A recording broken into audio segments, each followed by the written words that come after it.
Nearly 34,000 cabooses once guarded the tail end of every freight train in America, roll-in offices, lookout posts, the last barrier between a crew and catastrophe.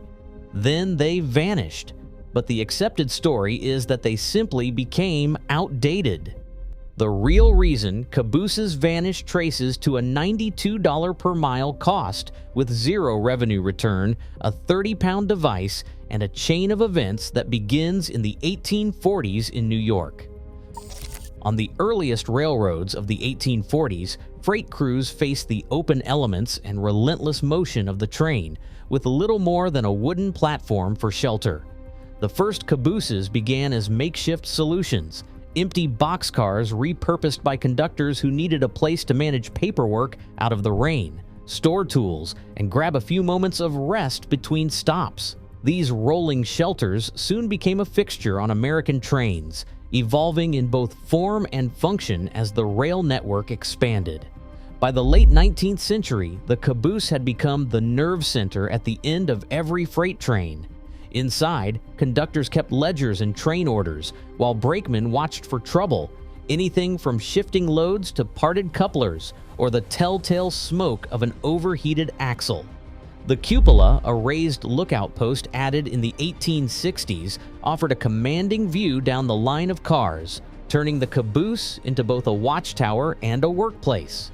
As trains grew longer and more complex, the need for vigilant eyes at the rear only increased. By the 1920s, nearly 34,000 cabooses rode the rails across the United States. Painted in bold company colors, they were more than just mobile offices or bunkhouses. They were a symbol of railroad identity and pride. Each caboose carried stoves for warmth, bunks for overnight runs, desks for paperwork, and lanterns to mark the end of the train. Railroads invested in ever sturdier designs. 8-wheel steel cars replaced the early 4-wheel bobbers, while bay windows and improved cupolas offered better visibility and comfort. Crews lived and worked in these cars for days at a time, forming tight bonds and a unique subculture within the larger railroad world. The sheer scale of caboose use was staggering. With tens of thousands in service, every major railroad maintained fleets that stretched from the Atlantic to the Pacific. The caboose became so ingrained in American railroading that its removal would later seem almost unthinkable. A fixture as iconic as the steam whistle or the rails themselves. Yet behind this ubiquity lay a system built on necessity, not nostalgia. It was a practical response to the dangers and demands of early freight operations. The story of the caboose is not just about a quaint relic, but about a tool forged in the crucible of risk, adapted to an industry in constant motion. Brakemen in the late 19th century faced a gauntlet of hazards every time a freight train rolled out of the yard. Before the automatic air brake, stopping a train meant crawling across slick, swaying car roofs, sometimes in the dark, sometimes in the teeth of a storm, to twist handbrakes by lantern light. A single misstep could send a man tumbling to the tracks below. Even inside the caboose, danger was never far away. Shifting loads could crash through wooden walls, and the dreaded hotbox, a bearing overheated by friction, could start a fire at any moment. Crews watched for the telltale wisp of smoke or the acrid scent of burning oil, knowing that a missed sign could mean disaster for everyone aboard. The cupola, introduced in 1863, was a simple but transformative addition. Perched atop the caboose, it gave conductors and brakemen a clear vantage point over the length of the train.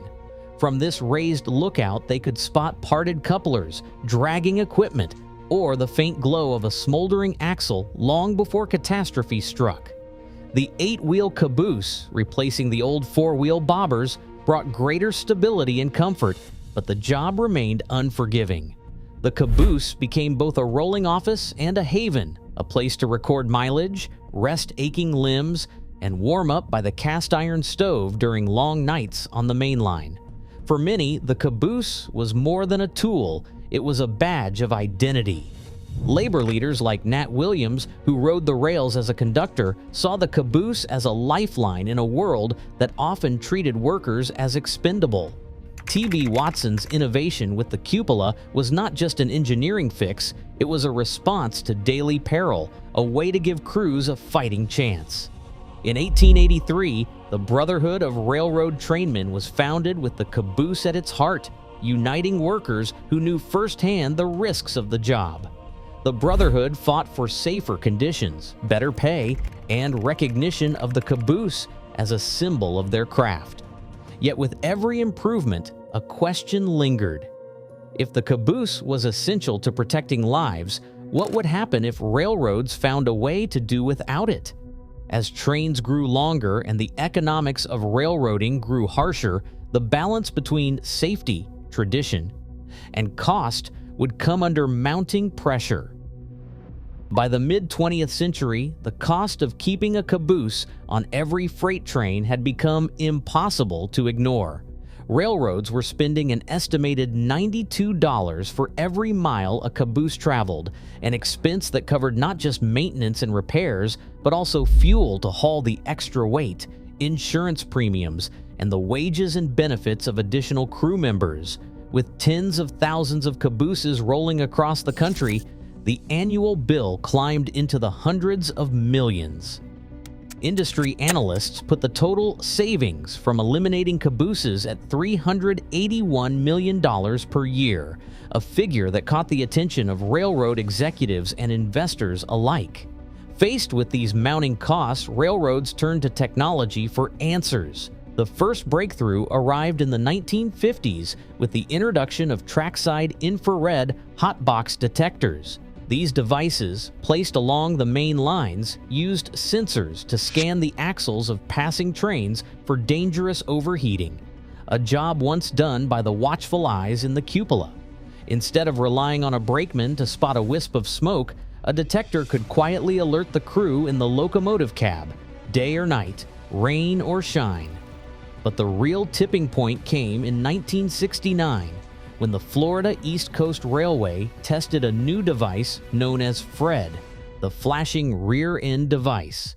This compact box, clamped to the last coupler, monitored brake pipe pressure and train integrity, then sent real-time telemetry to the engineer up front.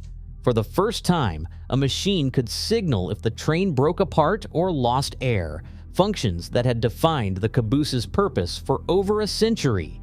As these systems proved reliable, railroads began to see that the safety once provided by a rolling office and a vigilant crew could now be delivered by sensors, circuits, and radio waves at a fraction of the cost. Across the industry, the arrival of compact end-of-train devices brought a swift and irreversible change. Where once a 5-person crew was standard, with an engineer, a fireman, a conductor, and 2 brakemen, railroads now ran long freights with just 2 people in the cab. The rest of the crew and the caboose itself were no longer needed at the end of every run. Instead of sleeping in rolling bunkhouses, conductors and engineers began checking into motels at division points, their overnight stays paid for by the company. The traditional rhythm of life on the rails, meals cooked on a caboose stove, ledgers filled out at a desk swaying with the track, faded as these familiar cars were retired from daily service. The device that triggered this shift weighed barely 30 pounds. Clamped to the rear coupler, it did the work of a full crew, monitoring brake pressure and tracking motion, and sending real-time updates to the engineer up front.